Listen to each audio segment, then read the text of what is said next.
como recibir la lluvia tardía. Cuarto trimestre, tema número 20.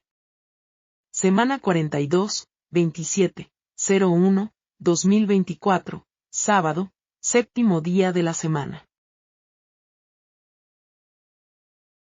Las 7 formas de caída. La fuerza. La fuerza, pero se me dejó saber que ésta no podrá controlar ni dominar una conciencia y decisión firme por Cristo Jesús. Y dijo así: el yo desea tomar por la fuerza o la astucia aquello que no le corresponde o no le es lícito. El yo hace sentir, al que lo porta, superior a todos, inclusive, cree que es superior a mí. El yo maltrata verbal y físicamente a su prójimo y no se muta pues, para él, todo debe ser hecho como él dice y no como yo digo. Mortal engaño satánico. Sentimentalismo. La segunda de ellas, el sentimentalismo, este será grandemente probado en todo su enérgico poder, mas una entera confianza sin reservas en Cristo Jesús es lo que nos garantizará la victoria. Y dijo así: el yo se cree víctima y juega de dicho lado hasta que es confrontado y descubierto. Y ahí cambia a victimario, donde todos tienen la culpa de que él sea así.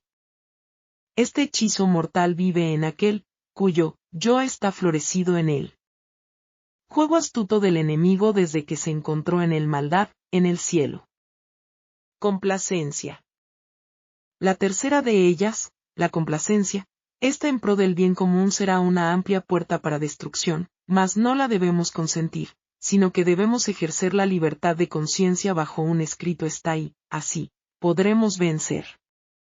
Y dijo así: el yo vive para complacerse y poner, al último, las necesidades de su prójimo. El yo vivo nunca se da por satisfecho, siempre quiere más, aunque no lo necesite. Sus trofeos son tanto internos como externos. Su intelecto es creerse superior en su retórica, sus ideas, soluciones y actos. Él contra todos, pero nadie contra él. Sutil veneno mortífero que el enemigo inserta en el hombre que no es contrito de corazón. La complacencia de la superioridad, en todo sentido, ante otros es un reflejo de que el maligno entrona esa mente y ese corazón. Orgullo. La cuarta de ellas, el orgullo, este es tan sutil y a la vez tan obvio, mas este último disfrazado de la conveniencia propia, y calificado como válido a nuestro entender, será la ruina y cerrará la puerta real de la salvación. Solo una humillación total a Dios nos dará la victoria en él. Así dijo el Señor: el orgullo es el yo que vive para enaltecerse. Orgulloso de tener lo mejor, de llamar la atención para sí entre todos. Se viste para ser visto, se peina para que lo admiren, da alarde de superioridad y manda a todos mientras él merece estar de brazos caídos con el pensamiento activo centrado en lo que imagina, en lo que cree necesitar para seguir escalando puesto y posición. Este, casi imperceptible, engaño satánico, es letalmente mortal al que lo porta y también para los que lo adulan. Calumnia. La quinta de estas, que se me habló, fue la calumnia. Esta es la muerte para el que la practica, y aunque su espada mortífera desea ser clavada ante su adversario, ésta solo atraviesa el corazón de quien la porta. Resistid al diablo, se me dijo, y de vosotros huirá y no toquéis lo inmundo. Habrá aflicciones, mas confiad porque yo he vencido al mundo. Rogad al Dios de la siega que os junte en su granero. Así dijo el Señor: el yo vive calumniando a todo y a todos, pues, en su creída imaginación mórbida no es feliz por culpa de otros. No es pleno, y culpa a todos de esto. Todo es por culpa ajena y nunca propia. Si se cae, mira a sus lados y, si alguien lo vio, ya es culpa de ese alguien, porque según él, se distrajo al verlo y se cayó. En fin, el calumniador nunca va a creer que él tiene la culpa, que la culpa es propia, sino que la culpa es siempre ajena. Si no le parece lo que otro dice, pues, es mentira.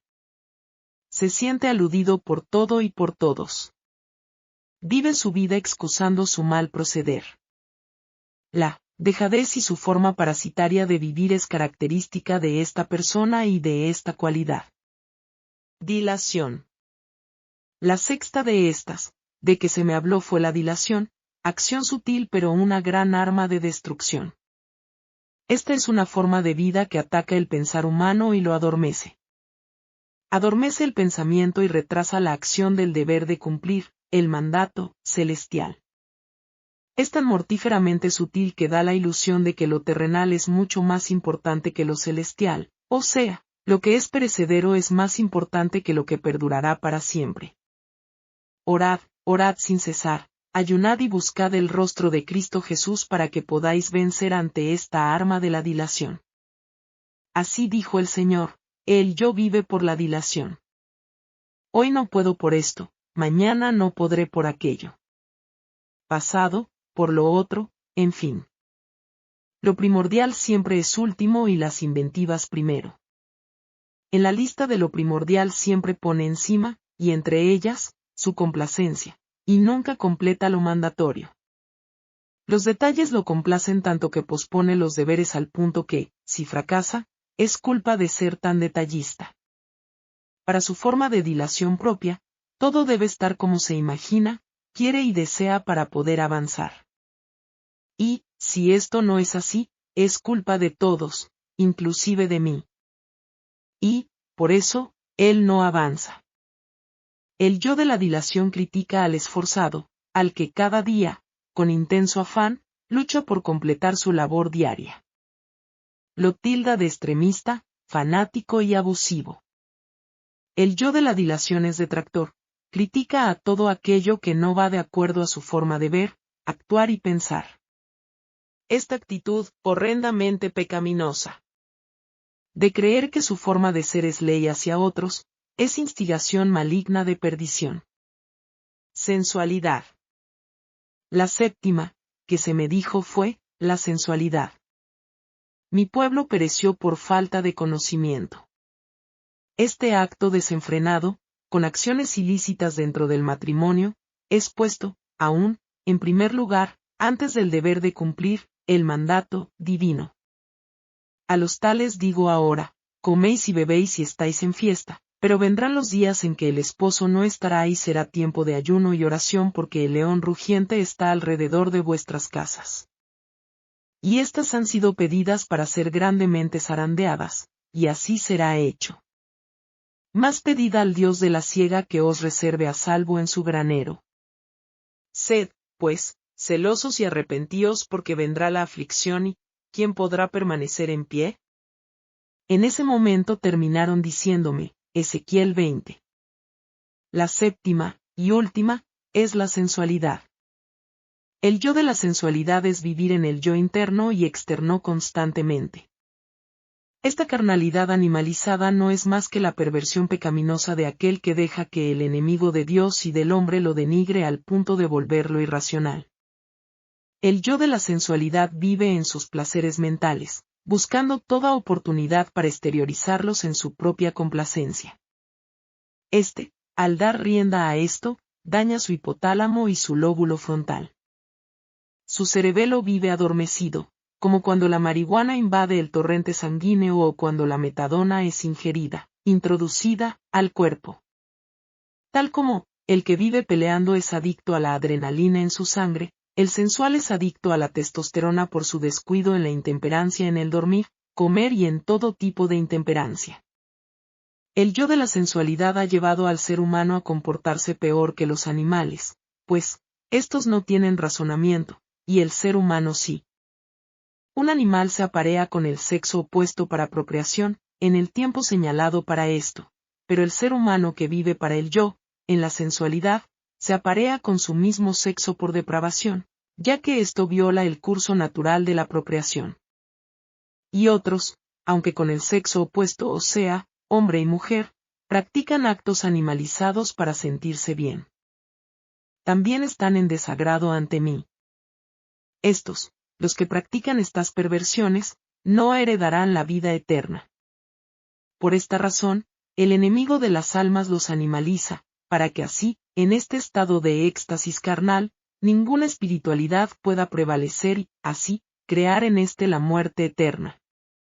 Las 10 formas de anatemas. Testimonio, 14/09/2020 Part 2. El Señor me dio, como un resumen de anatemas. Lo resumió en 10 formas. El yo. La suficiencia propia. El amor a los hijos más que a él. La codependencia absoluta y total de esposo o esposa, en vez de esto ser solamente para él. Apego a lo material, a las posesiones. Apego monetario. Deseos pecaminosos encubiertos, sutiles y abiertos. Mis ideas propias. Los desórdenes sensuales mórbidos acariciados. Las excusas sutiles, para excusar desobedecer a Dios. Texto bíblico. Zacarías 12:8-10. En aquel día Jehová defenderá al morador de Jerusalén, y el que entre ellos fuere débil, en aquel tiempo será como David, y la casa de David será como Dios, como el ángel de Jehová delante de ellos. Y será que en aquel día yo procuraré destruir a todas las naciones que vinieren contra Jerusalén. Y derramaré sobre la casa de David, y sobre los moradores de Jerusalén, el espíritu de gracia y de oración, y mirarán a mí, a quien traspasaron, y harán llanto sobre él, como llanto sobre unigénito, afligiéndose sobre él como quien se aflige sobre primogénito. Ellen White Gould. Quitemos todo obstáculo. Os ruego, pues, hermanos, por el nombre de nuestro Señor Jesucristo, que habléis todos una misma cosa, y que no haya entre vosotros divisiones, sino que estéis perfectamente unidos en una misma mente y en un mismo parecer. 1 Corintios 1:10. Todo aquel que ama la causa de la verdad debiera orar por el derramamiento del Espíritu. Y en la medida de lo que esté a nuestro alcance, debemos suprimir todo lo que impida que obre. El Espíritu no podrá nunca ser derramado mientras los miembros de la Iglesia alberguen divergencias y amarguras los unos hacia los otros. La envidia, los celos, las malas sospechas y las maledicencias son de Satanás, y cierran eficazmente el camino para que el Espíritu Santo no obre. No hay en este mundo nada que sea tan caro para Dios como su Iglesia. No hay nada que Él custodie con cuidado más celoso. No hay nada que ofenda tanto a Dios como un acto que perjudique la influencia de aquellos que le sirven. Él llamará a cuenta a todos aquellos que ayuden a Satanás en su obra de criticar y desalentar. Los que están destituidos de simpatía, ternura y amor, no pueden hacer la obra de Cristo. Antes que pueda cumplirse la profecía de que el débil será como David, y la casa de David como el ángel de Jehová, Zacarías 12:8, los hijos de Dios deben poner a un lado todo pensamiento de sospecha con respecto a sus hermanos. Los corazones deben latir al unísono. Deben manifestarse mucho más abundantemente la benevolencia cristiana y el amor fraternal. Repercuten en mis oídos las palabras, uníos, uníos. La verdad solemne y sagrada para este tiempo debe unificar al pueblo de Dios. Debe morir el deseo de preeminencia. Un tema de emulación debe absorber todos los demás. ¿Quién se asemejará más a Cristo en su carácter? ¿Quién se esconderá más completamente en Jesús? En esto es glorificado mi Padre, dice Cristo, en que llevéis mucho fruto. Juan 15:8. Si hubo alguna vez un lugar donde los creyentes deben llevar mucho fruto, es en nuestros congresos. En estas reuniones nuestros actos, nuestras palabras, nuestro espíritu, quedan anotados, y nuestra influencia es tan abarcante como la eternidad. Testimonio, mes 10 en el tiempo del Eterno. Mes 1, día 12, del 2023. Desenmascarando las sutilezas del enemigo. Tuve un sueño muy preocupante. Me levanté, comencé a orar por el pueblo de Dios en la ancha faz de la tierra. En el sueño, veía a varias personas enfrentarse sin piedad en un grupo. Pude ver más allá del grupo y ver cómo estos, del grupo, los que eran partícipes, eran afectados y confundidos. Se me advirtió de una nueva ola de apostasía en su pueblo, porque algunos se oponen a que se revelen al pueblo los métodos sutiles de operación del enemigo. Métodos a través de los cuales, pasa desapercibido dentro del pueblo que dice ser seguidor solo de las huellas del Maestro. El Eterno dio instrucciones de que no debía haber grupos fuera de los que él autorizó, por donde fluye íntegro su mensaje, canales cerrados, solo llevando lo que Dios autoriza, no nuestro propio pensar o sentir. Él es Dios y conoce todas las debilidades humanas y nos advirtió sobre esto desde la caída del hermano de él. Levantó unos testigos para que el pueblo entendiera el trasfondo de esto por un tiempo, y dejó claro que, luego que ellos terminaran de exponer, él hablaría y continuaría hablando como hasta ahora lo ha hecho. Pero el pueblo, como el pueblo de Israel de antaño, pidió al profeta Samuel un rey para ser como los demás reinos paganos. Así, cuando le hicieron esta petición al profeta Samuel, el profeta Samuel se afligió y fue delante del Eterno. Y el Eterno le dijo: Samuel, mira que no te desechan a ti sino a mí. No te aflijas. Levántate y haz como ellos desean. Todos conocemos la historia. No hay que contarla otra vez. Y, también sabemos, el fin de esta grande apostasía, que se llevó a muchos a la muerte desprotegidos de la protección divina.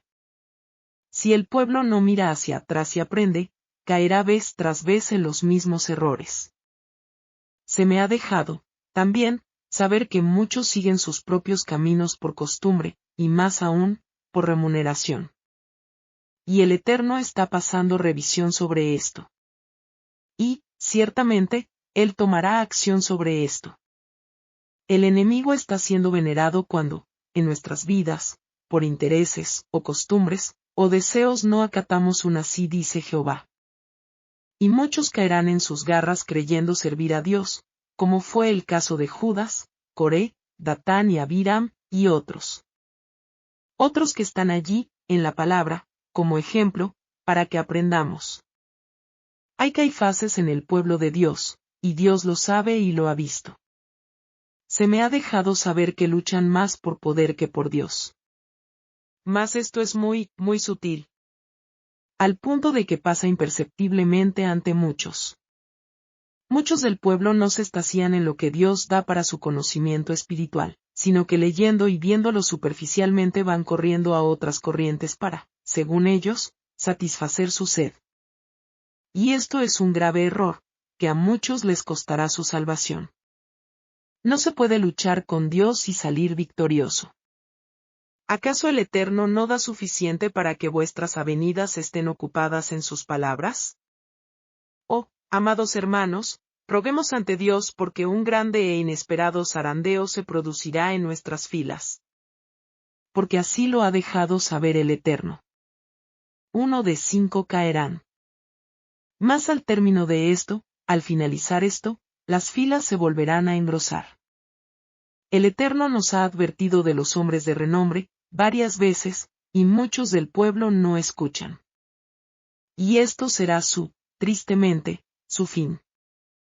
Muchos llenan su boca según ellos de sabiduría divina porque citan textos bíblicos y el espíritu de profecía, pero su vida familiar o de campamento es un desastre, porque sus obras no van de acuerdo a sus palabras. Otros, piensan que las obras buenas bastan, y sus palabras son inofensivas. Otros, viven en chantaje, de que, si no se les da lo que desean no actuarán de X o Y forma. ¿Acaso Dios no dirá en aquel día a muchos: no os conozco? Apartaos de mí, obradores de maldad? Estos alegan, incluso, hasta sacar demonios y, sin embargo, no fueron calificados por el Eterno para entrar en su reino. ¿Hemos pensado en esto? ¿Realmente analizamos y sopesamos lo que el Eterno nos deja saber? A ninguno se nos parará, impedirá, seguir el destino que deseemos seguir en esta hora. Si conocemos ya la voluntad del Eterno, no se nos detendrá el destino que elijamos. Mas cada uno recibirá su real recompensa, no humana sino divina. No puedo ni por un instante decir aquello que no se me ha dicho que diga. Tiembla mi ser en pensar que quite o añada lo que el Señor, el Eterno, ha dejado saber. Mas, hay muchos que viven en especulaciones y, en sus propios pensares y sus propias conclusiones, ideas que se atreven a imponer o exponer ante muchos. Y este mal, proveniente del Dios de este mundo, lleva encendida su tea satánica muy sutil, de engaño. ¿Qué es lo que más teme el maligno? Que se le desenmascare, que sepamos cómo trabaja sutilmente para infiltrarse en nuestra vida. Y más, si sabe que es alguien que influye sobre otros. Todos ya sabemos que cuando se habla de iglesia se debe llevar al concepto de persona y no de estructura u organización SDA, adventista del séptimo día, pues sabemos que ésta está tristemente caída. Se me llamó la atención a un libro, Un viaje a lo sobrenatural. Se me dijo que muchos lo deben conocer y que otros han escuchado hablar de él.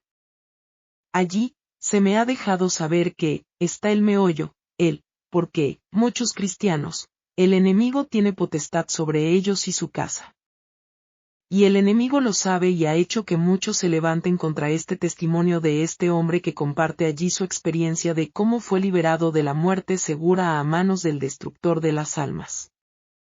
Allí, él despliega dentro de su testimonio, lo que él vivió y lo que sabía él de la verdad presente de ese momento. Igual que como David desplegó en la palabra cómo él logró vencer según la verdad presente de ese momento, más eso no quita las lecciones vitales de salvación allí encerradas para vuestro beneficio salvífico. Así, este libro de igual manera. Se me llamó la atención a un punto del libro, al capítulo 12.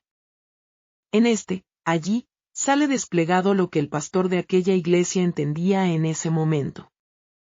Y, delante de Dios, él era sincero, pero aún no tenía más luz como la de hoy día, que cada quien con la ayuda de Dios debe añadir a este conocimiento allí desplegado. Dios utilizó en aquel entonces, en su imperfección, a estas personas en la vida cristiana para ayudar a este hombre oprimido por el mal, para que este hombre llegara a conocerlo y saber cómo liberarse de las ataduras del mal. Sabemos que la palabra católica allí se usa, la palabra Trinidad, que no es bíblica. Mas, allí está por venir este hombre de este sistema, y no conocer lo que hoy nosotros conocemos. Como estas cosas, otras, que allí verán los que tienen hoy más luz, que, si Dios realmente está con ellos en sus mentes podrán discernir. Mas, el centro de esto es el cómo se infiltra sutilmente el enemigo y cómo vencerlo en la sangre del Cordero inmolado, Cristo Jesús. Ahora se me ha pedido reflexionar en el por qué Jesús dejó a su lado a Judas hasta el final. Es deber de cada uno indagar en esto. No hay condenación para el que vive la luz, el que conoce, pero sí para el que conoce aún más y la rechaza abierta o sutilmente.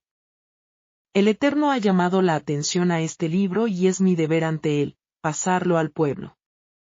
Y él se encargará de los resultados. Porque esta no es mi obra ni mi pueblo, sino el de él. Y los entendidos van a entender. Quiero aclarar que este autor, Roger, ha hecho otros libros, los cuales no se me ha indicado verlos.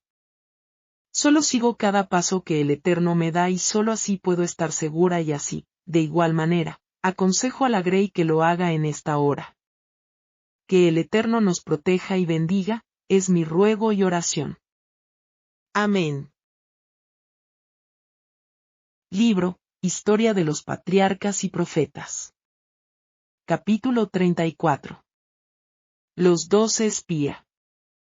Este capítulo está basado en Números 13 y 14. Primera parte. 11 días después de abandonar Horeb, la hueste hebrea acampó en Cades, en el desierto de Parán, cerca de las fronteras de la tierra prometida. Allí el pueblo propuso que se enviaran espías a reconocer el país. Moisés presentó el asunto al Señor, y le fue concedido el permiso con la indicación de elegir para este fin a uno de los jefes de cada tribu.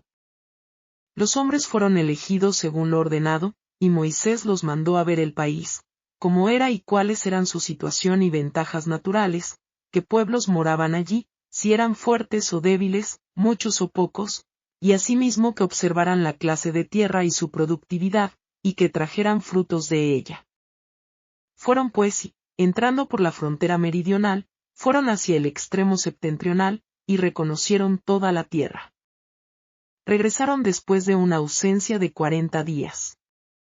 El pueblo abrigaba grandes esperanzas, y aguardaba en anhelosa expectación. Las noticias del regreso de los espías cundieron de una tribu a otra y fueron recibidas con exclamaciones de regocijo. El pueblo salió apresuradamente al encuentro de los mensajeros, que habían regresado sanos y salvos a pesar de los peligros de su arriesgada empresa. Los espías habían traído muestras de frutos que revelaban la fertilidad de la tierra. Era la estación de las uvas, y traían un racimo tan grande que lo transportaron entre dos. También trajeron muestras de los higos y las granadas que se cosechaban allí en abundancia. El pueblo se llenó de júbilo ante la posibilidad de entrar en posesión de una tierra tan buena, y escuchó atentamente los informes presentados a Moisés para que no se le escapara una sola palabra. Nosotros llegamos a la tierra a la cual nos enviaste, dijeron los espías, la que ciertamente fluye leche y miel, estos son sus frutos. Números 13:17 al 33. El pueblo se llenó de entusiasmo, ansiaba obedecer la voz del Señor e ir inmediatamente a tomar posesión de la tierra. Pero después de describir la hermosura y la fertilidad de la tierra, todos los espías, menos 2 de ellos, explicaron ampliamente las dificultades y los peligros que arrostraría Israel si emprendía la conquista de Canaán. Enumeraron las naciones poderosas que había en las distintas partes del país, y dijeron que las ciudades eran muy grandes y amuralladas, que el pueblo que vivía allí era fuerte, y que sería imposible vencerlo. También manifestaron que habían visto gigantes, los hijos de Anac, en aquella región, y que era inútil pensar en apoderarse de la tierra. Entonces la escena cambió. Mientras los espías expresaban los sentimientos de sus corazones incrédulos y llenos de un desaliento causado por Satanás, la esperanza y el ánimo se fueron trocando en cobarde desesperación. La incredulidad arrojó una sombra lóbrega sobre el pueblo, y éste se olvidó de la omnipotencia de Dios, tan a menudo manifestada en favor de la nación escogida. El pueblo no se detuvo a reflexionar ni razonó que aquel que lo había llevado hasta allí le daría ciertamente la tierra. No recordó cómo milagrosamente Dios lo había librado de sus opresores, abriéndole paso a través de la mar y destruyendo las huestes del faraón que lo perseguían. Hizo caso omiso de Dios, y actuó como si dependiera únicamente del poder de las armas. En su incredulidad, los israelitas limitaron el poder de Dios, y desconfiaron de la mano que hasta entonces los había dirigido felizmente. Volvieron a cometer el error de murmurar contra Moisés y Aarón. Este es pues el fin de todas nuestras esperanzas, dijeron.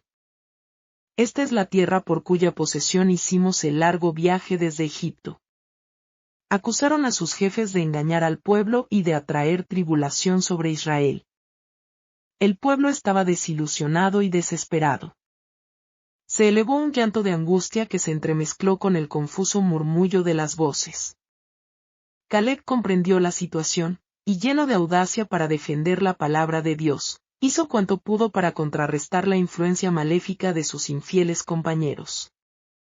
Calló el pueblo un momento para escuchar sus palabras de aliento y esperanza con respecto a la buena tierra.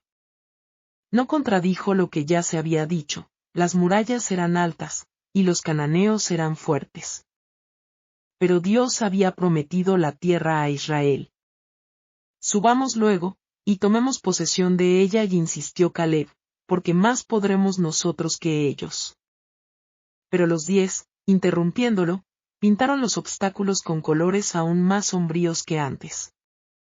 No podemos subir contra aquel pueblo, dijeron, porque es más fuerte que nosotros. Todo el pueblo que vimos en medio de ella es gente de gran estatura.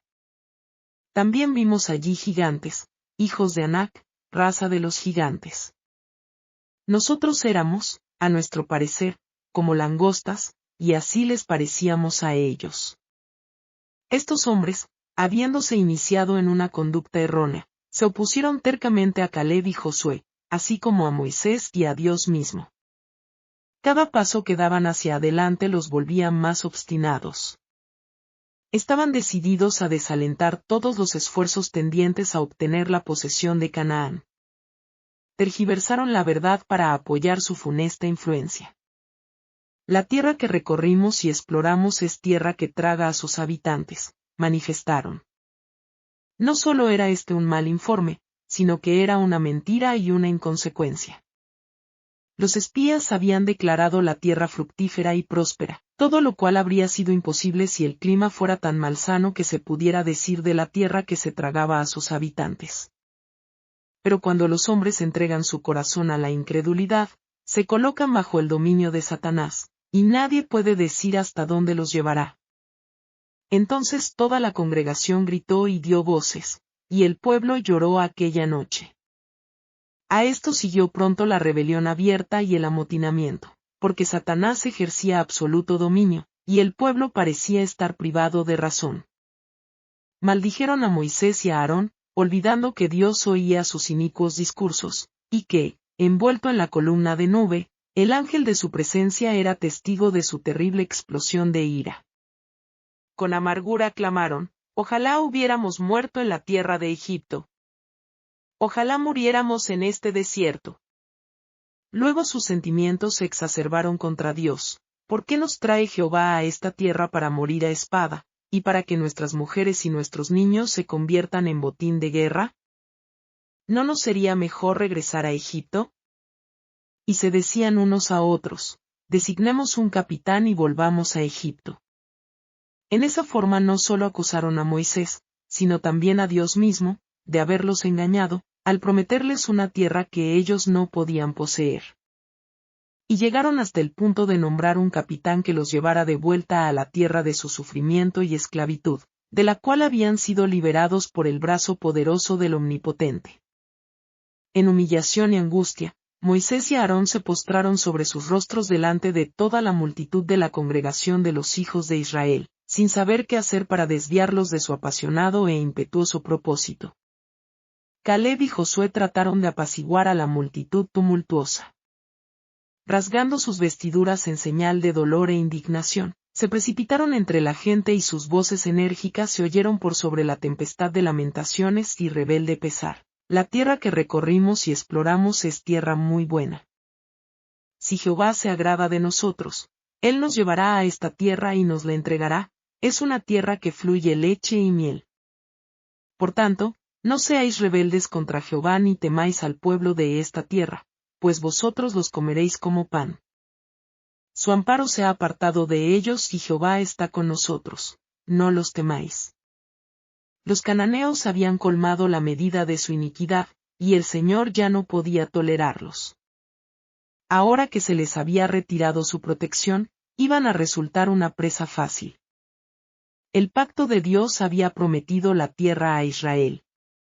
Pero el falso informe de los espías infieles fue aceptado, y todo el pueblo fue engañado por él. Los traidores habían realizado su obra. Aun cuando únicamente 2 hombres hubieran dado malas noticias y los otros 10 lo hubiesen animado a poseer la tierra en el nombre del Señor, el pueblo, por su perversa incredulidad, habría seguido el consejo de los 2 en preferencia al de los 10. Pero eran solo 2 los que abogaban por lo justo, mientras que 10 estaban de parte de la rebelión. A grandes voces los espías infieles denunciaban a Caleb y a Josué, y se elevó un clamor para pedir que se los apedreara. El populacho enloquecido tomó piedras para matar a aquellos hombres fieles, se precipitó hacia adelante gritando frenéticamente, cuando de repente las piedras se le cayeron de las manos, y temblando de miedo enmudeció. Dios había intervenido para impedir su propósito homicida. La gloria de su presencia, como una luz fulgurante, iluminó el tabernáculo. Todo el pueblo presenció la manifestación del Señor. Uno más poderoso que ellos se había revelado, y ninguno se atrevió a continuar la resistencia. Los espías que trajeron el informe perverso, se arrastraron aterrorizados, y con respiración entrecortada, en busca de sus tiendas. Moisés se levantó entonces y entró en el tabernáculo. El Señor le declaró acerca del pueblo: yo los heriré de mortandad y los destruiré, y a ti te pondré sobre gente más grande y más fuerte que ellos. Pero nuevamente Moisés intercedió por su pueblo. No podía consentir en que fuera destruido, y que él, en cambio, se convirtiera en una nación más poderosa. Apelando a la misericordia de Dios, dijo, ahora, pues, yo te ruego que sea magnificado el poder del Señor, como lo prometiste al decir, Jehová es tardo para la ira y grande en misericordia, perdona la maldad y la rebelión. Perdona ahora la maldad de este pueblo según la grandeza de tu misericordia, como has perdonado a este pueblo desde Egipto hasta aquí. El Señor prometió no destruir inmediatamente a los israelitas, pero por la incredulidad y cobardía de ellos, no podía manifestar su poder para subyugar a sus enemigos. Por consiguiente, en su misericordia, les ordenó que como única conducta segura, regresaran al Mar Rojo. Himnos 005, a nuestro Padre Dios. 011, unidos en espíritu.